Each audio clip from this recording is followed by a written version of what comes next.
of Hungarians in Canada and to strengthen their cultural, linguistic, and spiritual community, as well as their dedicated work to strengthen bilateral relations.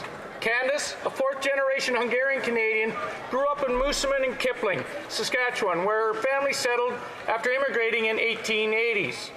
In 2021, Candace was given the role of Hungarian Honorary Consul in Saskatchewan, and she continues to promote and celebrate her heritage and traditions through a variety of initiatives. She was instrumental in the restoration of the Bekevar Hungarian Reformed Church, a local landmark in Kipling area that helps to preserve the legacy of the historic Hungarian community. Congratulations to you, Candace, for this achievement, and thank you for all that you continue to do on behalf of Hungarians in Saskatchewan. L'honorable député de Vimy. Mr. Speaker, on the 19th of May, we commemorate the Pontic Genocide, a day of remembrance on which we pay tribute to the 350,000 lives lost and the hundreds of thousands more deported, a tragedy that was systematically imposed by Turkey from 1914 to 1923. A population of 700,000 people disappeared, Pontic families massacred, a community that had been in existence for 2,600 years wiped out, Pontic children, Pontic women and Pontic elders murdered. This is genocide. This genocide was part of the broader Greek genocide and was conducted in parallel to the Armenian genocide as part of Turkey's effort to cleanse it of non-Turkish inhabitants. It is our moral obligation to stand in solidarity with the survivors and their descendants, to bear witness to their suffering, and to ensure that the truth of these atrocities is never obscured or denied. The recognition of Pontic Genocide Remembrance Day reaffirms our commitment to truth, accountability, and justice. I appeal to all Canadians to sign House of Commons petition E4929 to...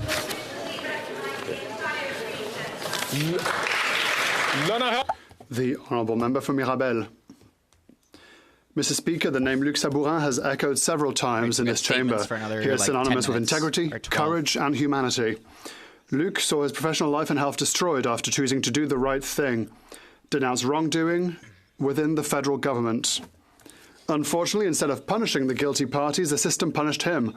Him, like so many others. A disgrace, Mr. Speaker, that should scandalise this House. Over the past year, in support of my Bill C-290, Luc has given powerful testimony in order to better protect whistleblowers. But a few days ago, Luc was presented with the prestigious Peter Bryce Award by the Centre for Free Expression, a distinction that is awarded annually to recognise and honour an individual who has served the common good by denouncing breaches of trust towards the public and the taxpayer. Mr. Speaker, I invite this House to join me in congratulating Luc and honouring whistleblowers. Thank you. You are the heroes of democracy, and we will not give up for you. The Honourable Member from Pierrefonds-Dollard. Mr. Speaker, May 18, last Saturday, was Tamil Genocide Awareness Day, le journée commémorative. Tamil Genocide Commemoration Day. 15 years before, on the same day, for everything. There was a massive massacre. Were tragically killed. This despite the fact that the Sri Lankan government declared no-fly zones. Till today, many Tamils remain missing and displaced. In a day and age where 120 armed conflicts are currently ongoing in 35 countries, recognizing the Tamil genocide is absolutely essential. To bring peace and stability, we need justice. It's for this reason that we recognize the Tamil genocide. It's for this reason that Canada last year applied 6 strict sanctions against Sri Lankan officials. We all hope for a day where we have peace and security, where all live free of war. Merci, Mr. President. Thank you, Mr. Speaker. The Honourable Member from Charleswood St. James, Assiniboia, Headingley. Kyriakis Vogiatsakis, Kiri for short, owned the Cork and Flame restaurant in St. James. He loved his customers, and they loved him. He always greeted them with a smile. He loved going from table to table just to chat. At the end of lunch or dinner, a tray of desserts would often show up, compliments of the house. Every Christmas, he donated hundreds of food hampers to families in need. He loved the community, and they loved him back. Tragically, on January 24th, Kiri was murdered in cold blood at his restaurant. His assailant was on probation with a record including court order breaches, drug possession, possession of a weapon, uttering threats, and obstructing or resisting a peace officer. His death is a symptom of all that is wrong with our revolving door criminal justice system. We will miss you, Kerry. My condolences to his family. May his memory be a blessing. It's like when Christian Freeland was asked the other day about the guy who was out on bail driving the opposite way on the 401, and she's just the honourable member couldn't from answer West the question. Vancouver, Sunshine Coast, sea to sky country.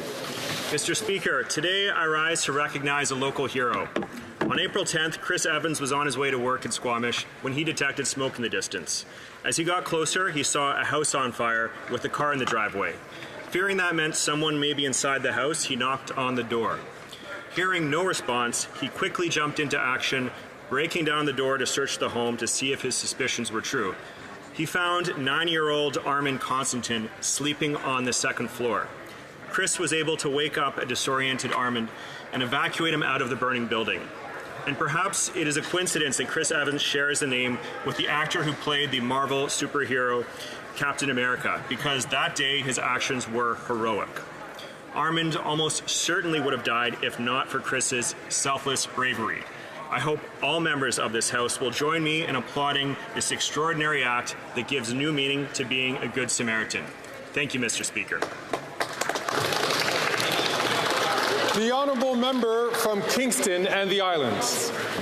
Mr. Speaker, held annually on May 25th, World Africa Day celebrates the continent's diversity, rich heritage, and culture. At the same time, World Africa Day provides an opportunity to reflect on the challenges that many regions in Africa face and how we can help. Harnessing the humanizing power of art to be a catalyst for change, Heather Haynes founded The Art of Courage, creating a platform for storytelling through art to create awareness, educate, and advocate to raise funds to change lives.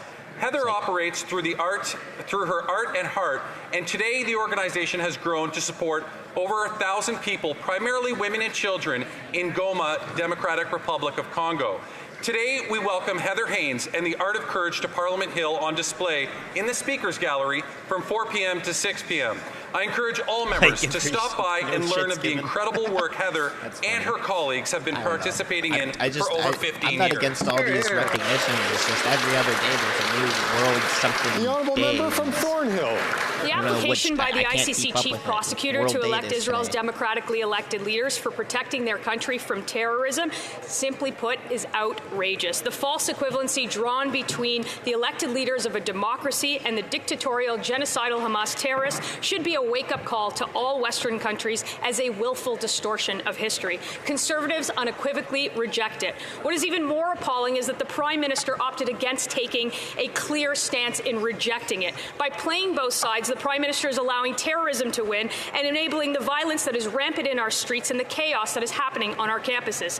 The arrest warrant is based on a falsehood that is trying to invert history, and the Prime Minister should for once, just once, take a clear position. He should have the courage to denounce the warrant and state unequivocally what side Canada is on. I know that he can't do it, and now everyone else does too. That's right.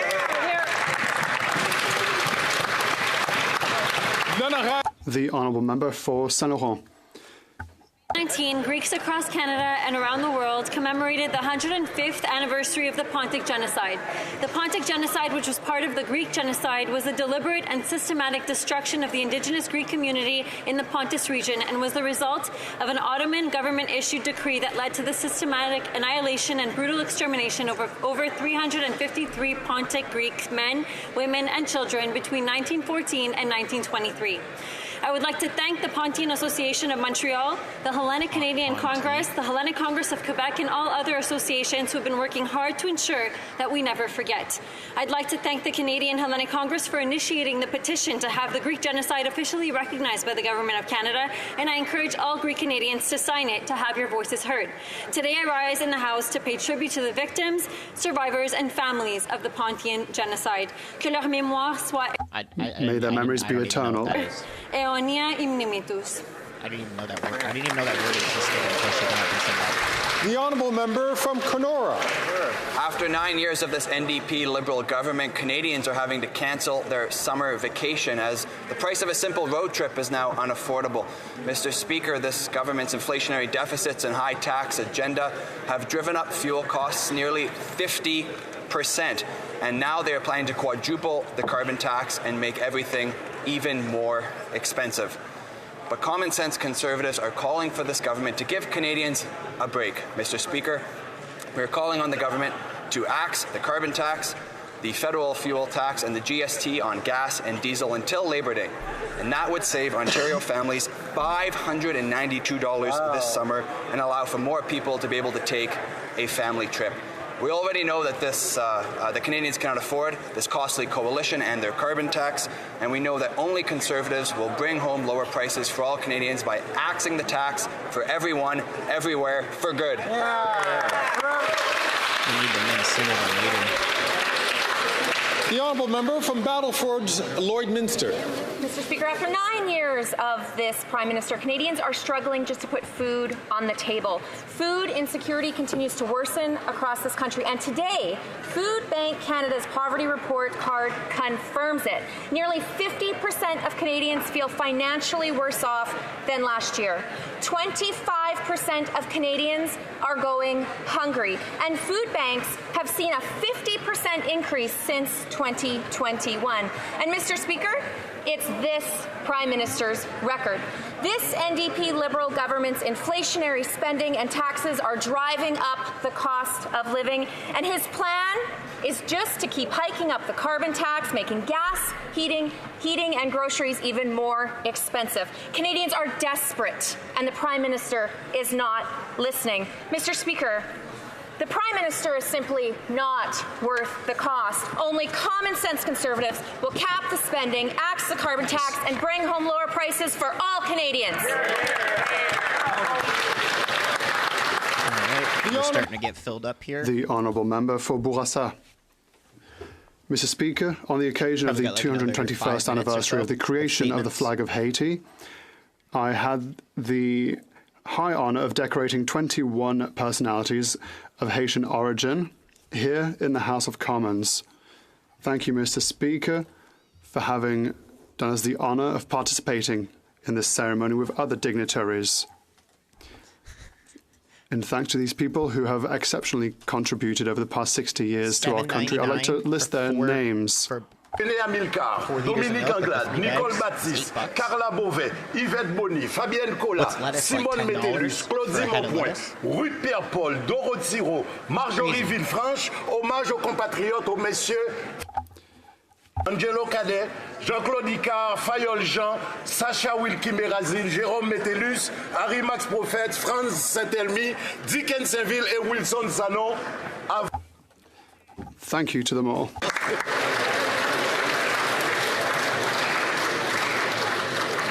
The honourable member from Winnipeg Centre. Thank you, Mr. Speaker. Abortion rights are human rights, but the Liberals continue to deny equal access to that right. In New Brunswick, the Prime Minister has done nothing to address the total absence of abortion clinics throughout the province. And in Manitoba, we are at risk of losing our only abortion clinic. A right is only as good as the ability to access it, but this is merely a dream in many rural and remote areas. Meanwhile, Conservatives, including the Conservative leader, voted in favor of backdoor legislation to threaten abortion rights, while other Conservatives have tabled anti-choice petitions and have spoken at anti-choice rallies. The Abortion Rights Coalition of Canada has listed every Conservative MP as anti-choice after they unanimously supported Bill C-311. When abortion rights are under attack, words are not enough. The government must act to ensure everyone who needs a safe, trauma-informed abortion has access to receive one. Thank you, Mr. Speaker. The honourable member from Montcalm. In February of 2023, The Joint Committee recommended through a large majority that people suffering from dementia or Alzheimer's should be able to emit an advance directive for medical assistance in dying, even though 83% of Canadians support this kind of request.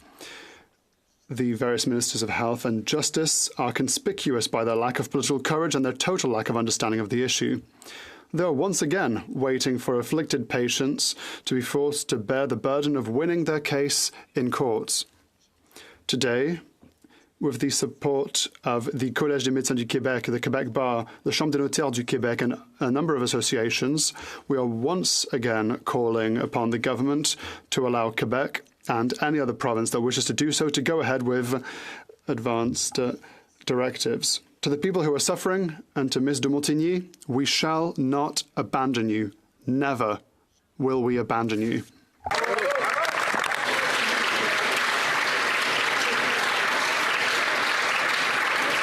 The honourable member from Peterborough, Kawartha. Today's report from Food Banks Canada is shocking, jaw-dropping, and sad. Almost 44% of the population are spending more than 30% of their income on housing. The Liberal NDP government is failing Canadians. When that much of your income is going to housing, if you can even find housing, there is barely anything left for other necessities like food. 2 million people a month are accessing food banks in Canada. 1 in 3 of those visitors are children. Canadians are doing everything that is asked for them. They're going to work. They're paying outrageous taxes, but they still can't get ahead. Why? Because that Prime Minister spends, and then gaslights Canadians, tells them that Canada isn't broken and that everything is great. Canada and Canadians deserve housing and food they can afford. Conservatives will restore that grade from an F to an A, and we will bring it home so that everybody can afford to live.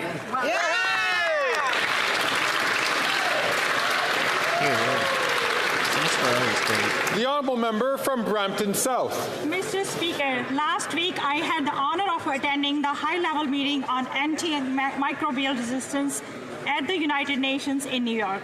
As a director of UNITE, an international parliamentary organization for global health public, antimicrobial resistance on AMR is one of the top 10 global public health threats to humanity and causes more than 5 million deaths per year. Political leadership is essential for raising public awareness. It must work together to combat AMR. This is why the Government of Canada established a PHEC AMR task force and provided an important multi-year funding commitment of over $28 million in 2021. This government recognized the need to continue supporting research efforts in budget 2024 by allocating $1.8 billion to core research grant funding. I encourage everyone to work together for global public health in Canada and around the world. Thank you, Mr. Speaker. Questions orales, oral questions. The Honourable Leader of the Opposition. Here, let's go. After 9 years of debt, taxes, and inflation from this Prime Minister and the Bloc, Canadians are hungry, literally. According to the Food Bank Report of Canada, 50% of Canadians say that they are in a worse situation than last year. 1/4 of Canadians have to use food banks for young people. How come the PM is forcing Canadians to feed their obese government when they can't even feed themselves? The Right Honourable Prime Minister, Mr. Speaker, it'd be more credible from the Leader of the Opposition if he wasn't opposed to our food school program that will help 400,000 children across the country to eat better with school programs. We are here to invest and to help families, while the Conservatives are only offering cuts and austerity, Mr. Speaker. It's the same thing in terms of our investment in dental care that have allowed almost 100,000 seniors to have access to dental care free of charge. And the Conservatives continue to be opposed to this. We are here to help with affordability. Opposition. Mr. Speaker, his plan for the full school program has provided no meals, 0 meals. It has just created red tape and not helped children. And in terms of austerity is what the 25% of young Canadians that have had to use food banks over the past 3 years are already experiencing. The 50% of Canadians who are worse off than last year are also experiencing this. And the 25% of them that are in food insecurity know what austerity is. It's and austerity for Canadians. How about we get back to parents paying for their kids' meals? How about you the stop Right taxing Honourable the Prime parents? Minister, Mr. Speaker, once again, we see that the Conservatives are just trying to benefit from challenges that Canadians are facing. They're trying to score political points. But when it's time to vote on investments that will help families, like our school food program, or more daycare spots, or $10 daycare across the country, or dental care programs for seniors, they vote against these programs, Mr. Speaker. They are proposing government austerity and not investing in Canadians who are in need. We believe in economic growth and investment in families in need. The Honourable Leader of the Opposition. After 9 years of this NDP Liberal Prime Minister's taxes, debt, inflation, and promises, Canadians are hungry. You're missing the scandals. Literally, according to the Bank of Canada, the Food Banks Canada report, 50% of Canadians say they're worse off than a year ago. 25% are in food insecurity, and a quarter of young adults went to a food bank in 3 months alone this year. Why is it that Canadians who can't feed themselves have to keep feeding his morbidly obese government? Great question. The Right Honourable Prime Minister. Speaker, it would be slightly more credible to hear the Conservatives concerned about the challenges Canadians are facing if they hadn't stood and voted against more spaces in childcare, voted against our dental care program that 2 million seniors have signed up for and has now delivered close to 100,000 dental appointments for seniors in just 22 days, Mr. Speaker. They've also stood against our school foods program that's going to help 400,000 more kids across the country have full bellies as they start their school day. These are investments that they're opposed to, that we are there to help Canadians with. The Honourable Leader of the Opposition. Mr. Speaker, it's a school food program that has not served a single solitary meal, even though it was promised 3 years ago. What he's feeding is bureaucracy, not children. And if all of his spending were working, then why is it that Food Banks Canada reports today that 25% of young adults had to go to a food bank in 3 months alone, and 2 million Canadians are lined up every month? Mr. Speaker, with so many empty stomachs, isn't it just a little bit wacko to be raising carbon taxes on farmers and food? Wacko, let's go. The Right Honourable Prime Minister.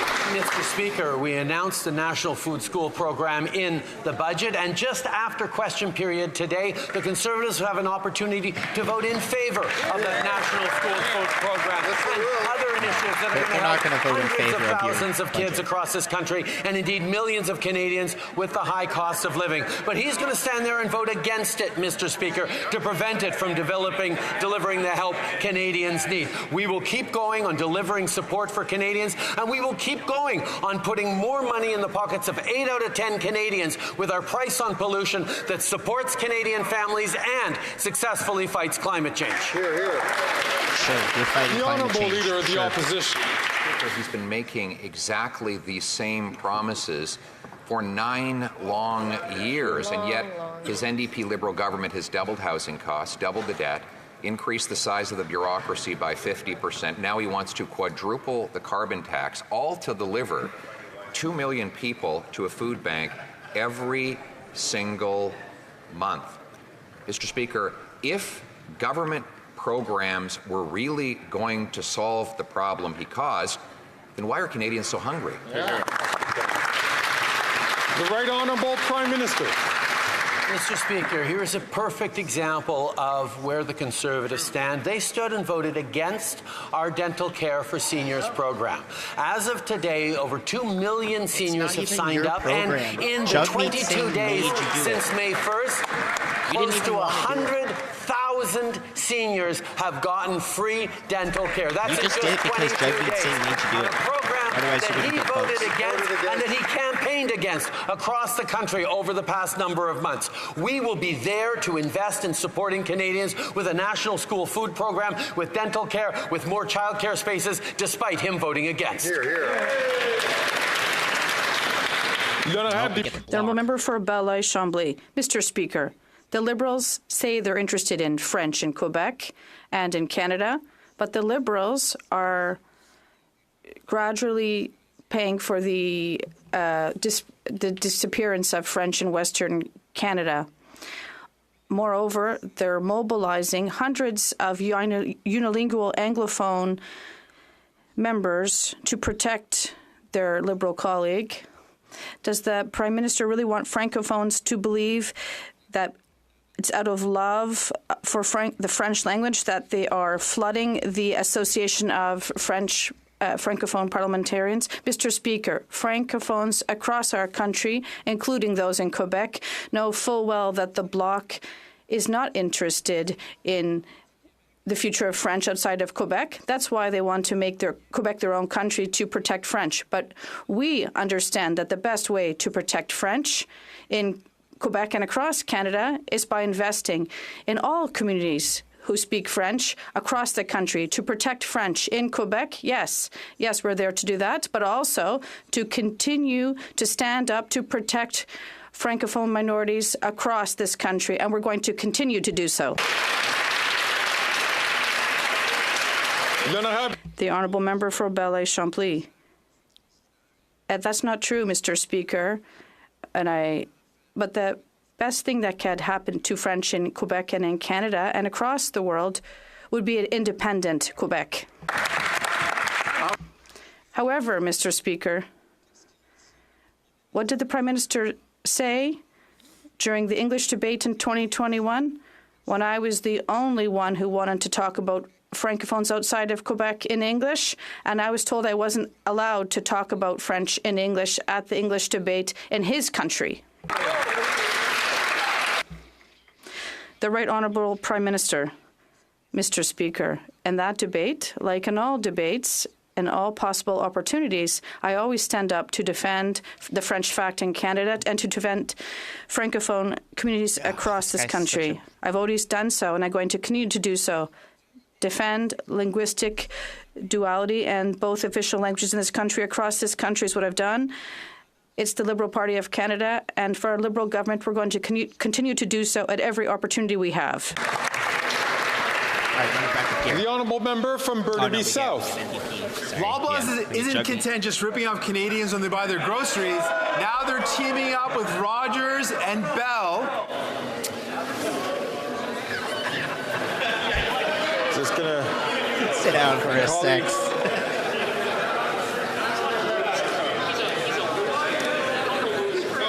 It's important that we are able to hear the questions that are being asked as well as the answers. The honourable member from Burnaby South on the top, please.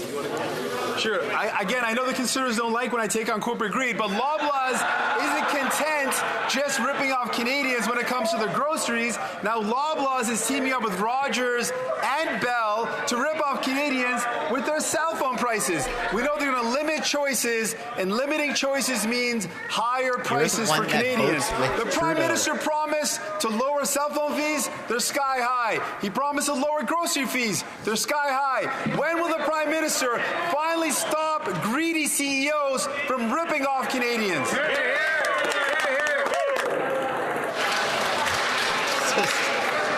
The Right Honourable Honourable Prime Minister. Mr. Speaker, we've actually seen cell phone bills decrease across the country by 25% over the past number of years, and we're going to continue to stand up for Canadian consumers. And indeed, I know the Minister is looking into the Competition Act to see if there needs to be referred on a number of things that have come forward. But we're going to continue to stand up for the middle class and people working hard to join it, which is why we raised corporate taxes, why we asked the wealthiest Canadians to pay a little more so we can invest more in younger Canadians, why we're continuing to step up on creating fairness for every generation with this budget, with the investments we're making, and with further investments as well. The honourable member for Burnaby South. Power to stop these greedy CEOs, but you do. It's not enough to be ripping people off at the grocery store. Today we've learned that Loblaws is teaming up.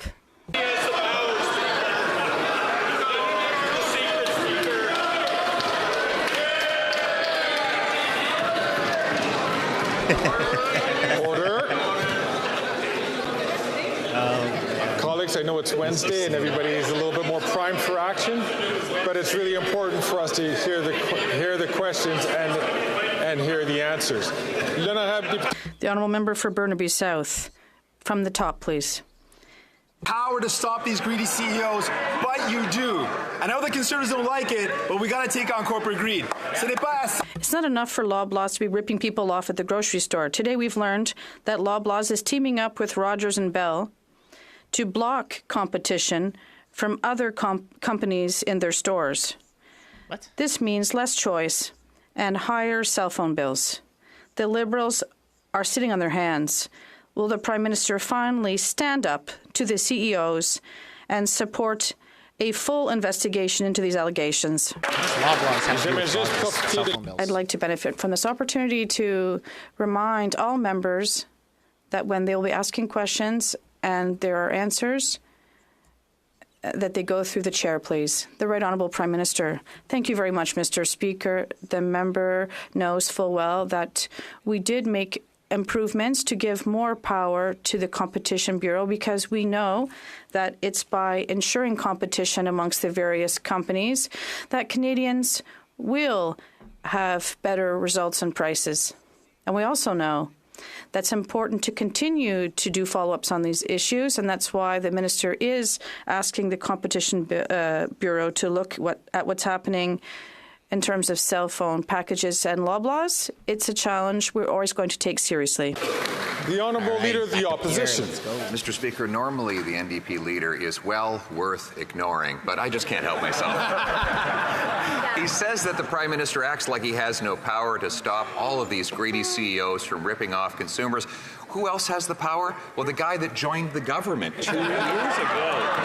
He's been in power during the worst food price inflation in over 4 decades. Will the Prime Minister agree with me that his carbon tax coalition is nothing more than an anti-competitive price-fixing scheme that is costing Canadians at the grocery store? Here, here. Here, here. Let's go. Right Honourable Prime Minister.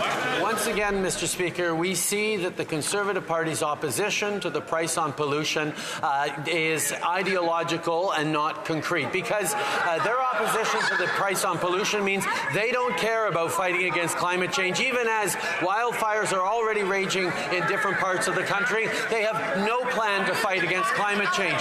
And they do it in the name of affordability while ignoring that the Parliamentary Budget Officer actually showed that 8 out of 10 Canadian families do better with the money put in their pockets from the Canada Carbon Rebate than it costs them with the price on pollution. Oh, no. This is good. The Honourable Leader of the Opposition. Mr. Speaker, the Parliamentary Budget Officer has concluded that 60% of Canadians pay more in carbon tax costs than they get back in the phony rebates. 100% of middle-class Canadians pay more than they get back in the phony rebates. And now the Prime Minister wants to quadruple the tax, all at a time when he's preparing to hand over power to carbon tax Carney. Will the Prime Minister confirm if carbon tax Carney will follow through on his plan to hike the tax to 61 cents a litre? The Right Honourable Prime Minister. Mr. Speaker, the Parliamentary Budget Officer has confirmed that 8 out of 10 Canadian families in jurisdictions where the carbon price federal backstop applies do better off with more money in their pockets through the Canada carbon rebate checks that land in their bank accounts 4 times a year. That's money in their pockets that goes to the cost of groceries, the cost of rent, the cost of everything they need to raise their families. That is money in their pockets that the Leader of the Opposition would take away because of an ideological crusade against climate action. Then I have Shefton. The Honourable Leader of the Opposition. Prime Minister's wacko carbon tax obsession is costing Canadians not just at the pump, but it raises the cost of home heating, of groceries, because of course if you tax the farmer who produces the food and the trucker who ships the food, you tax all who buy the food. It's a housing tax because it raises the cost of building materials that go into homes. With the report out today that 25% of young people had to go to a food bank in just 3 months, will he accept the common sense Conservative bill to take the tax off the farmers who produce our food? The Right Honourable Prime Minister. Mr. Speaker, the Leader of the Opposition continues to make that argument even though he knows full well that farm fuels are 95% exempt from the price on pollution right across the country, Mr. Speaker. That is something that he ignores because of his ideological opposition to take any action in fighting climate change. Well, Mr. Speaker, I can tell you, in Conservative ridings right across the country, people are worried about droughts, people are worried about floods, people are worried about wildfires that are more and more severe. Canadians need a clean plan to fight climate change, which is something he hasn't put forward, while we are fighting climate change and putting money in people's pockets. How are you stopping wildfires with the carbon tax? The Honourable Leader of the Opposition. Mr. Speaker, the Prime Minister's carbon tax applies on barns, on grain drying, on fertilizers, on off-farm vehicles. It costs literally tens of thousands of dollars for many individual farmers, all of which gets passed on. But the Prime Minister, instead of defending his taxes, resorted to a really wacko and unhinged claim that if Canadians just paid more taxes, there would be suddenly less fires. I thought that water and not taxes put out fires. But maybe the Prime Minister can clarify, how high would his tax have to go for forest fires to stop? Yeah, that's what I was just saying. The Right Honourable Prime Minister. Mr. Speaker, Canadians are facing the impacts of the extreme weather events that come from climate change that are unfortunately getting worse and worse every year. That is why our government from 2015 onwards has stepped up in the fight against climate change, because not only are we reducing Canada's emissions to the lowest level outside the pandemic in 25 years, but we're also stepping up in the jobs and technological innovations that the world needs to successfully fight climate change. We will continue to fight climate change, Mr. Speaker, and put more money in people's pockets while he sits with his arms crossed and no plan. The Honourable Leader of the Opposition. He didn't answer my question. Now he says that his taxes are going to make Canada a high-tech wonderland. Before, his claim was that it was going to stop forest fires. It's him that made the link, not me. Obviously, I think the link between the two is absolutely ridiculous, because his tax is not an environmental plan. It's a money-collecting plan. It's a plan of government greed. So I'll ask the question again. He wants to hike the tax to 61 cents a litre. If it gets to that high and people are all starving in the streets, will that stop the forest fires? The Right Honourable Prime Minister. Mr. Speaker, in the Leader of the Opposition's desire to make clever rhetorical points, he actually ignores the basic facts. The price price on pollution is revenue neutral for the federal government. That means the money that comes in for the price on pollution, for the carbon tax, gets returned to the jurisdictions, and is why the Parliamentary Budget Officer found 8 out of 10 Canadian families in jurisdictions where the carbon price applies do better with the Canada carbon rebate that comes in 4 times a year than the price on pollution costs them. That's a plan to fight climate change and put money in people's pockets. The Honourable Leader of the Opposition. Mr. Speaker, I'm sorry to be too clever for the Prime Minister, but he's the one who made the argument that high taxes would stop forest fires, and now he can't tell us how high the tax would go to put all the fires out. He went on now to say that his tax is revenue neutral.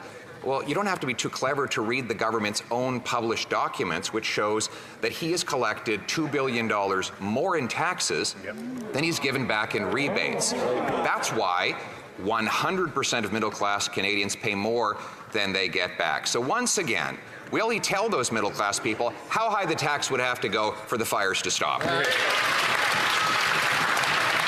Right Honourable Prime Minister. Mr. Speaker, what we just saw is climate denialism at its finest.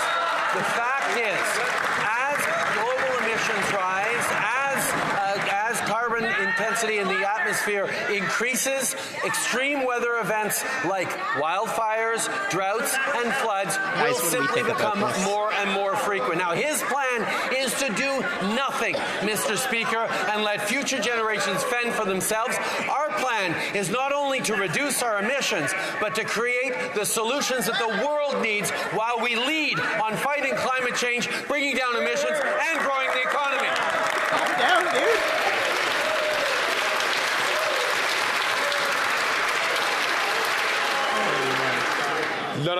The Honourable Member for Belleuil-Chambly.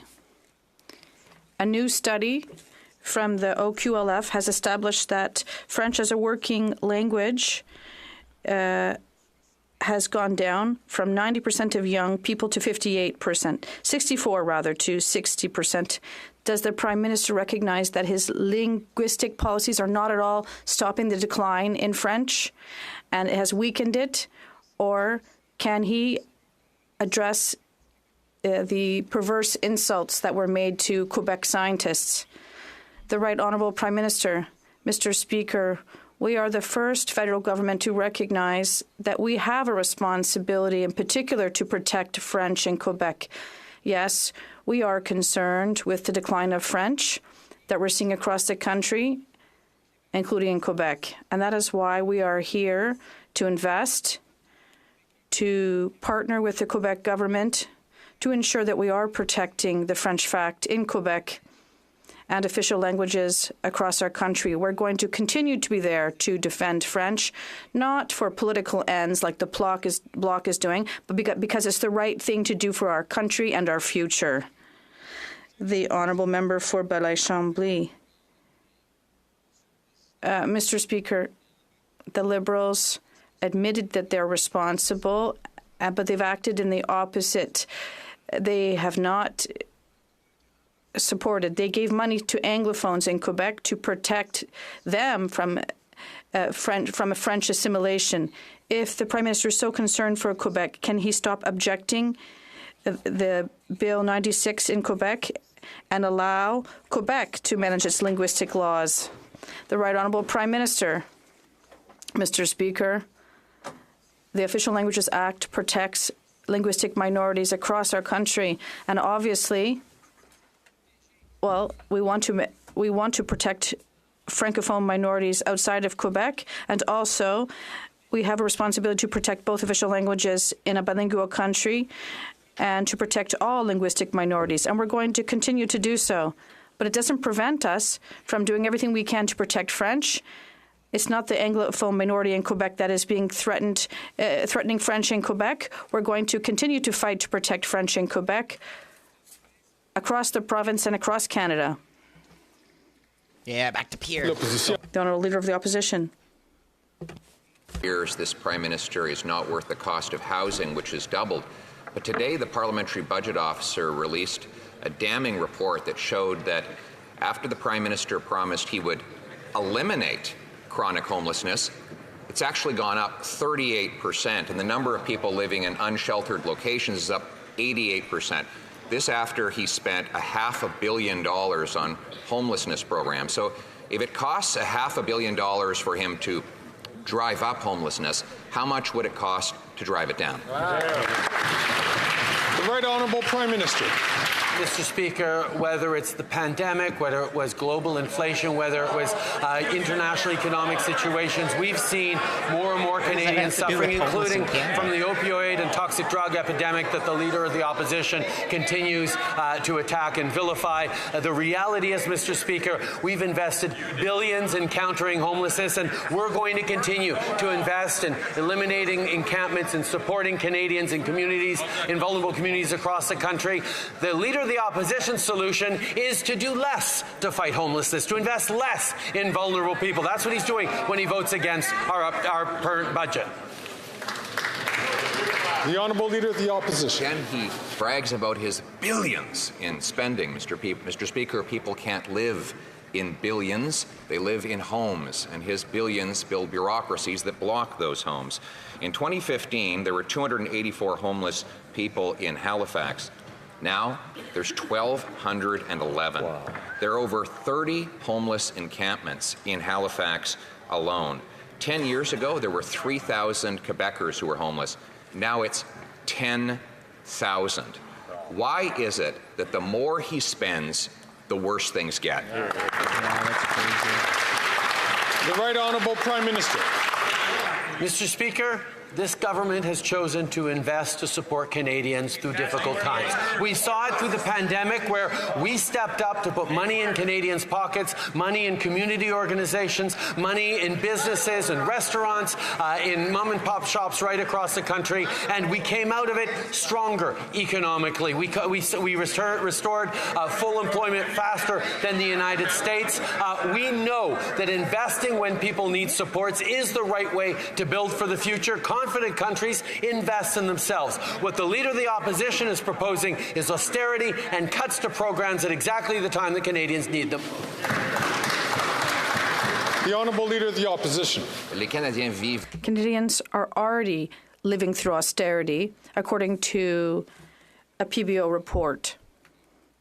It has shown that since the Prime Minister promised to eliminate homelessness, it has increased by 38%. The number of homeless people in Quebec has risen from 3,000 to 10,000, Mr. Speaker. Yes, true, he's spending more money, that he's making everything more expensive. But when will he recognize that big government in Ottawa will never end homelessness? The Right Honourable Prime Minister. Mr. Speaker, no one in this country thinks that a Conservative government that will cut and offer austerity will help fight homelessness in our country. That's not how things work. It takes investment. You're not how things in work. Housing that is affordable. It takes investment in programs to support people who are homeless. It takes investment in programs based on compassion and data to fight drug issues. This is the investment that is necessary. But he's just proposing cuts and austerity while Canadians are suffering. But we are here to invest in vulnerable communities. The Honourable Leader of the Opposition. Devastating reports in one day demonstrate the NDP Liberal Prime Minister is not worth the cost. First, we had Food Banks Canada and the Salvation Army that say record numbers are forced to go to food banks, that over half of people are worse off than they were a year ago. And now the PBO says there is more homelessness. There's more homelessness and hunger. He's got three explanations. One, he can blame the rest of the world for his mistakes. Two, he can promise more of the spending that caused the problem. Or three, he can own up and admit that he caused the misery Canadians are living. The Right Honourable Prime Minister. Mr. Speaker, while the Conservative leader likes to going around saying Canada is broken, we choose instead to invest in Canadians, invest in supporting food banks, invest in community organizations that are on the front lines of supporting vulnerable Canadians, investing in the kinds of programs that are lifting Canadians up, like the 2 million vulnerable seniors who are now accessing health care, dental care for the first time. 100,000 people in just 22 days have gotten dental care when the Conservative Party has consistently voted against it and indeed tried to block it both in this House and across the country. We will continue to be there for Canadians. The honourable member from Edmonton Strathcona.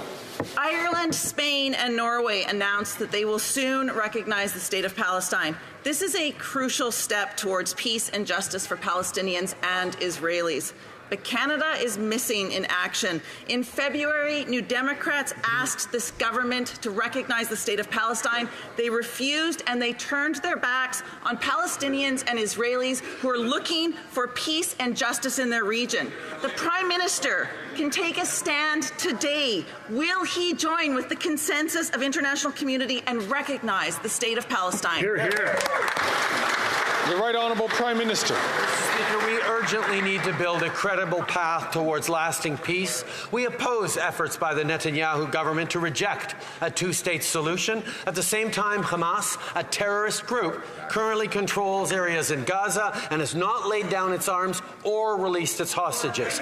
We are prepared to recognize the State of Palestine at the right time, not necessarily as the last step along the path. We were pleased to be able to support the NDP motion of a number of months ago. We will continue to work forward on promoting peace and working towards stability in the Middle East. The honourable member from Nunavut. Last week, I met with the Tumikulut Saipakivik daycare in Iqaluit, a daycare that provides culturally appropriate care in Inuktitut. Because of a lack of funding, they are on the verge of closing. In 2022, the Liberals promised millions of dollars to Nunavut daycare.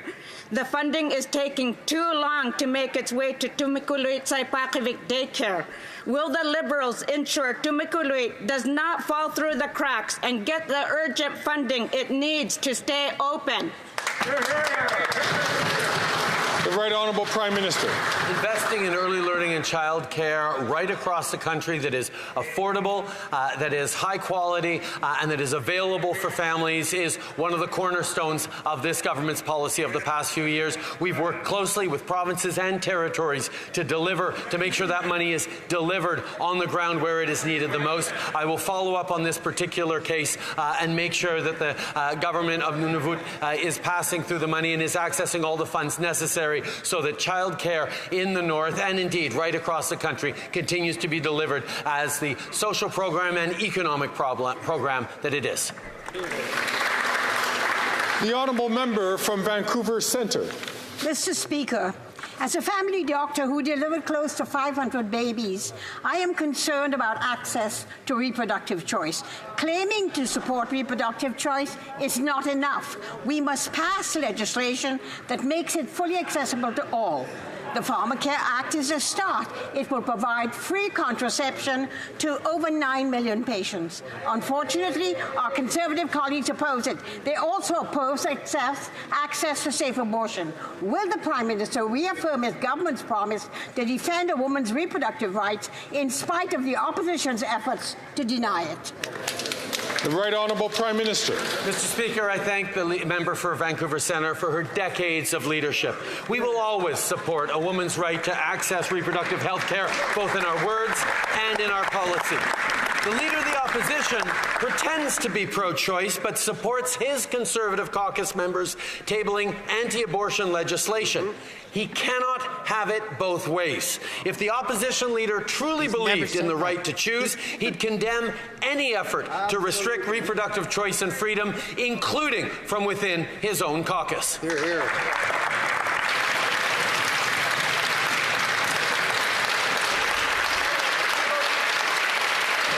Order.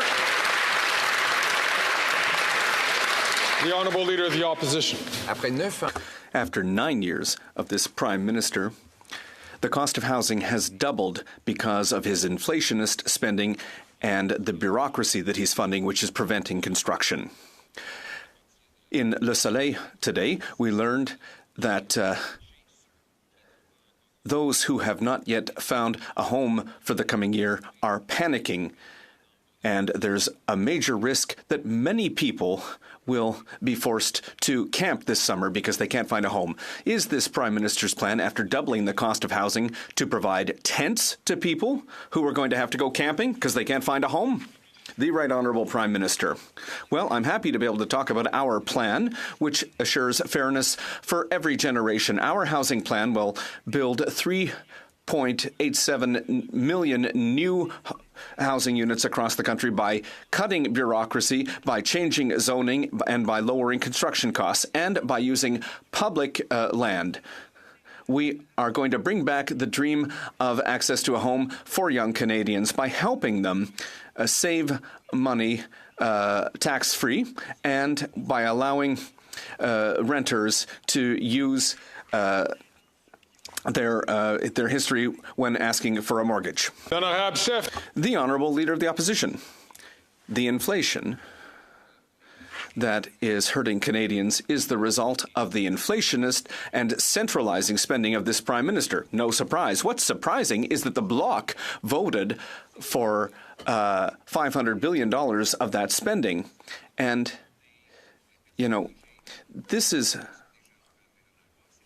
the money that's already in the main estimates. This is money that's doubling fees for consultants, for example, including money for ArriveScam. Does the Bloc Liberal government realize that more money for the federal government means less money for Quebecers? The Right Honourable Prime Minister. Once again, Mr. Speaker, we see the Conservative leader completely ignoring facts and data in all of the rhetorical arguments that he's putting forward. The reality, Mr. Speaker, is that the inflation, which has hit the entire planet, hurt Canada less than many other countries, and now over the last 4 months, inflation has gone down because of the investments and because of the sound, responsible financial management of our government. We will continue to be there to invest in Canadians while lowering inflation. That's what he doesn't understand. The Honourable Leader of the Opposition. Well, Mr. Speaker, inflation in housing is worse in Canada than in any other G7 country. It's the second worst of the 40 OECD countries. But the question was about inflationary spending and centralizing spending that the Bloc continues to vote for. The Bloc Québécois has become a socialist party that wants to increase the size of the government. But they're focused on the federal government. So that means a bigger federal state and less autonomy and money for Quebecers. And why is it only the Conservatives who are defending Quebecers? Premier Minister. The Right Honourable Prime Minister. Now, Mr. Speaker, we all remember what these Conservatives do when it comes to Quebec. We saw the cuts to social health services and healthcare. We saw the cuts in the health transfer. We saw the cuts to arts and culture, Mr. Speaker. The Conservatives are standing up today to attack the Bloc Québécois for not properly defending Quebec. Well, that's ridiculous, Mr. Speaker. The reality, Mr. Speaker, is that the Bloc is to defend Quebecers. They do it less well than the federal government can do it, but the attacks from the Conservatives against Quebecers are a bit ridiculous, Mr. Speaker. The Honourable Leader of the Opposition. Well, here, the Liberal Bloc Party. A beautiful coalition, a beautiful coalition. Now the Prime Minister, the so-called Federalist Prime Minister, says that the Bloc defends Quebecers. What? What? And the Bloc is voting for centralizing spending here in Ottawa. What? What is going on here? Everything is confused, Mr. Speaker. Isn't it time to forget this ridiculous coalition and replace it with a Conservative government that has a lot of common sense?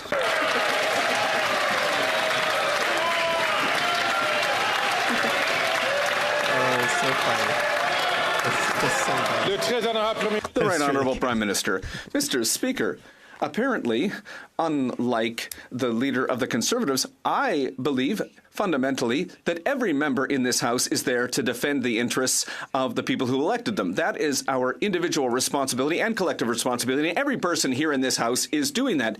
Yes, people know very well that I disagree with the ultimate goal of the Bloc Québécois. But at the same time, we can certainly find moments where we can work together with respect to protect the French language, to create economic growth in Quebec. We are there to work together, not to play political games and to just attack everyone. That's what the Conservatives are here to do.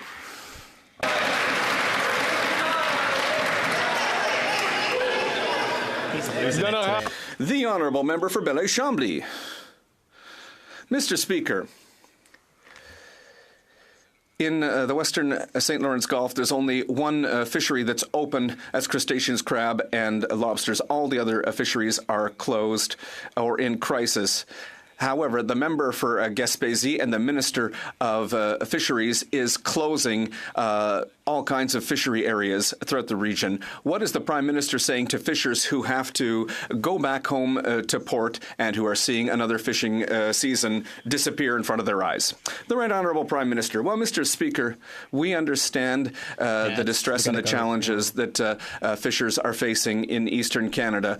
We're seeing a very difficult moment because of climate change, because of changing and diminishing maritime populations. We are going to be there to support the fishers, but part of being there to support them is also protecting our international markets and filling out our scientific responsibilities and in respecting international law. We are going to be there to help the fishers, and we are also going to be there to protect endangered species and our trade agreements in the future. The Honourable Member for Belleuil-Chambly. It's not really. Well, I'll give him another chance, Mr. Speaker. It's because of the right whales that the fishery areas are closed. Everyone wants to protect the whales. Fishing up the water.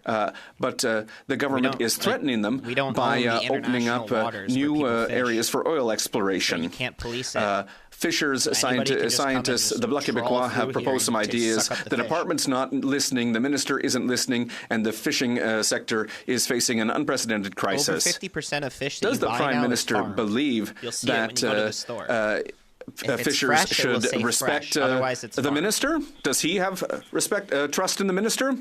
The Right Honourable Prime Minister. Mr. Speaker, we are working closely with industry, with scientists, and with our international partners to manage a very, very difficult situation. We understand the extent to which this is a difficult situation for fishers, and we are going to continue to be there for them.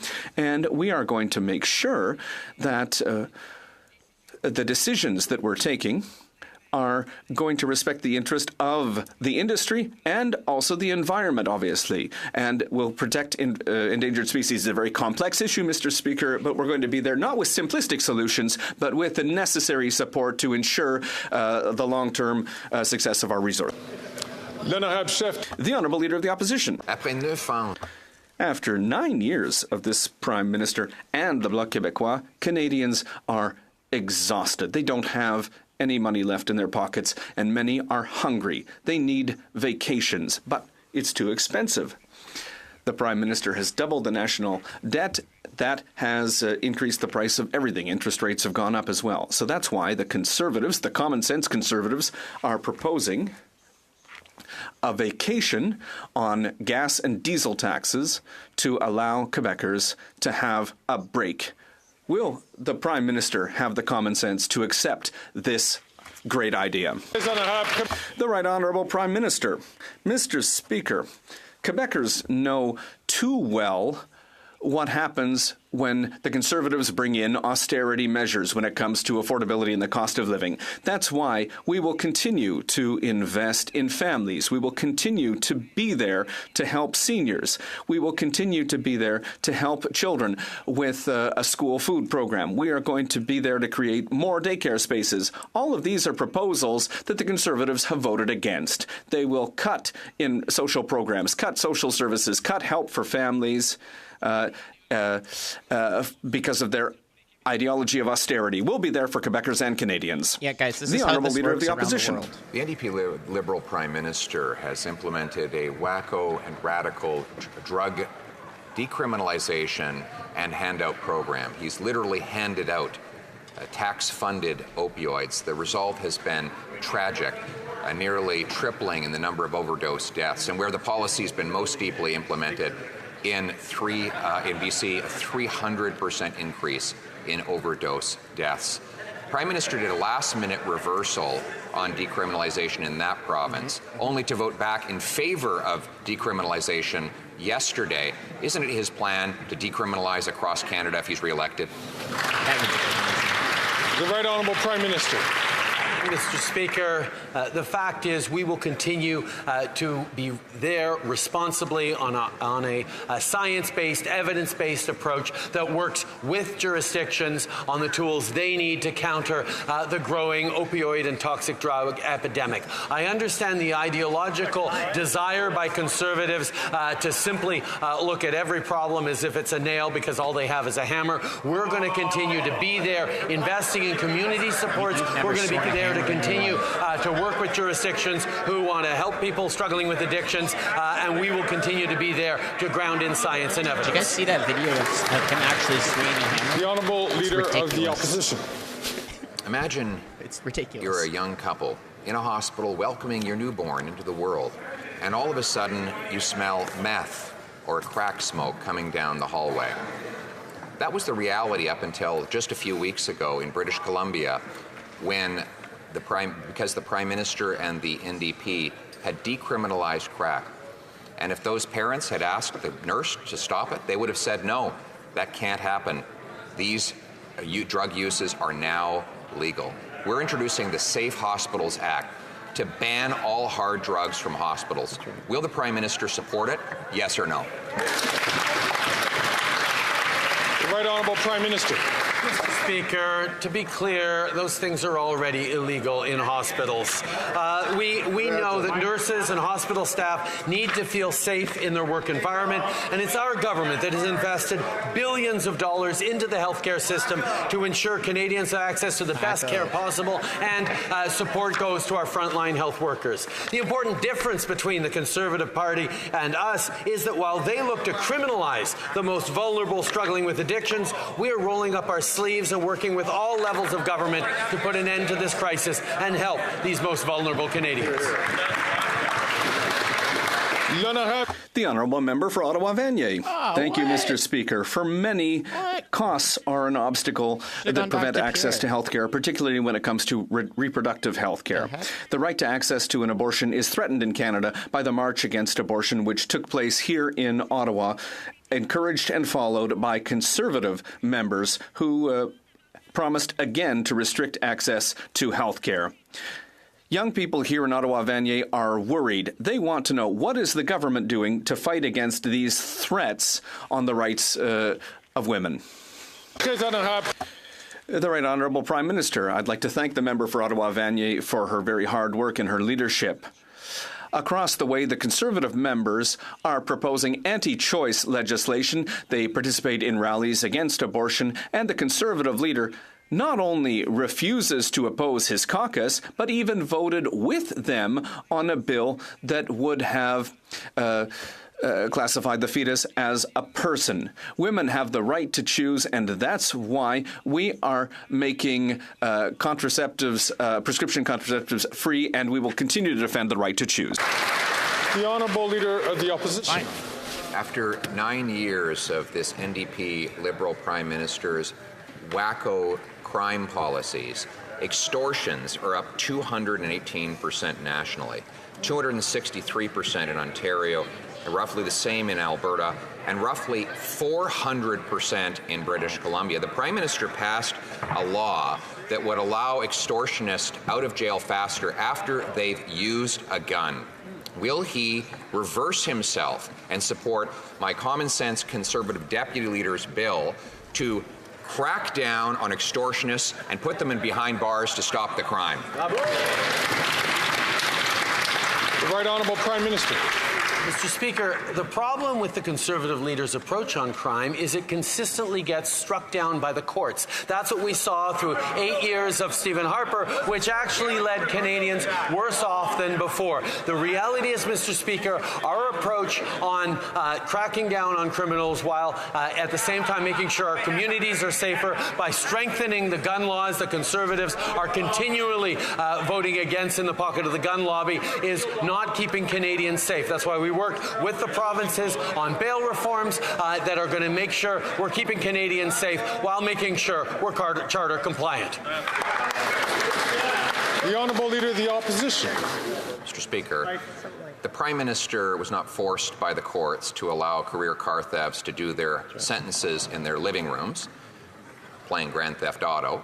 He chose to do that through his bill C5. He chose to bring in catch and release bail through C75. He chose to pass a law allowing Paul Bernardo out of Mac's pen. Mr. Speaker, now he can make another choice. Instead of trying to ban Grandpa Joe's hunting rifle, will he put extortionists who use machine guns in jail? The Right Honourable Prime Minister. Mr. Speaker, the Leader of the Opposition has continually pledged to make assault-style weapons legal again.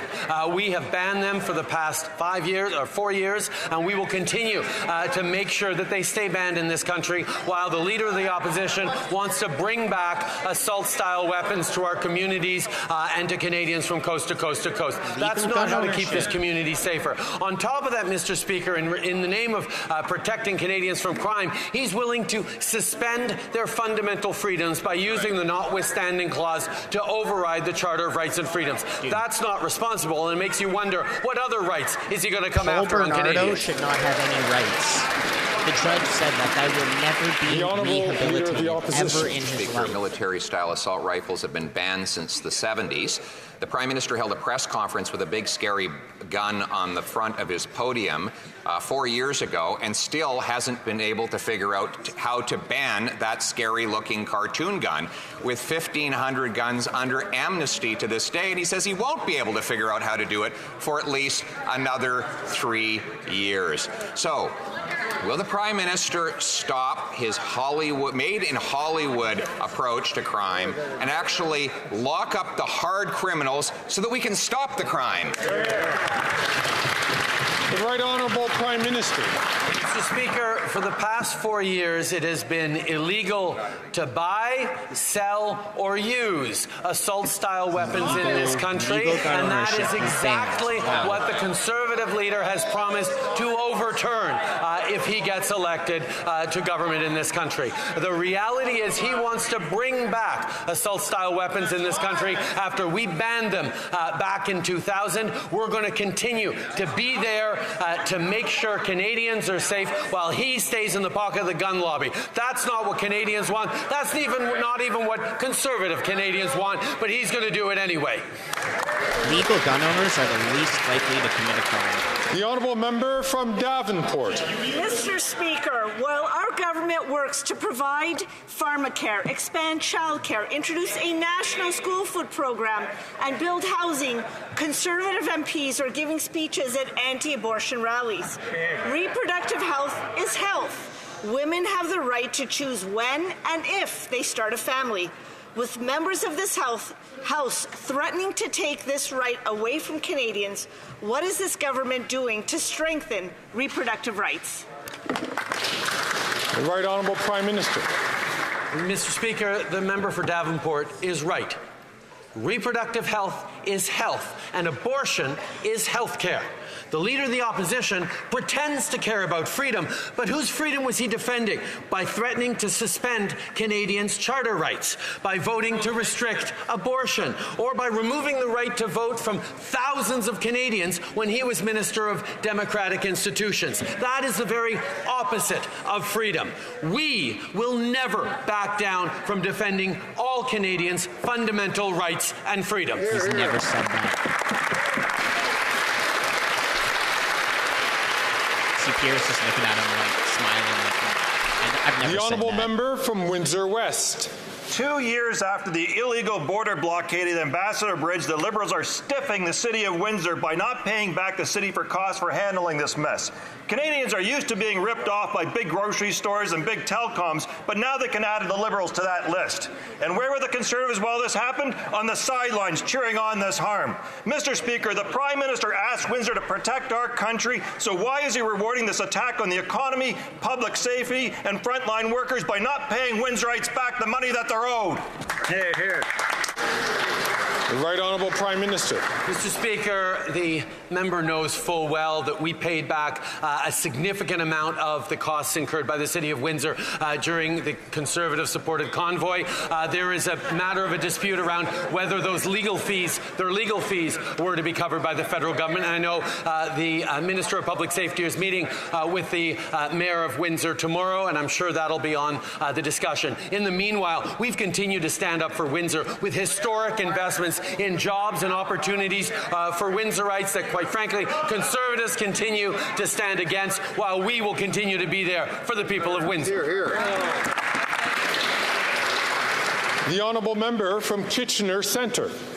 Mr. Speaker, earlier this week, the University Network for Human Rights published a 100-page report concluding that Israel's actions in Gaza constitute genocide.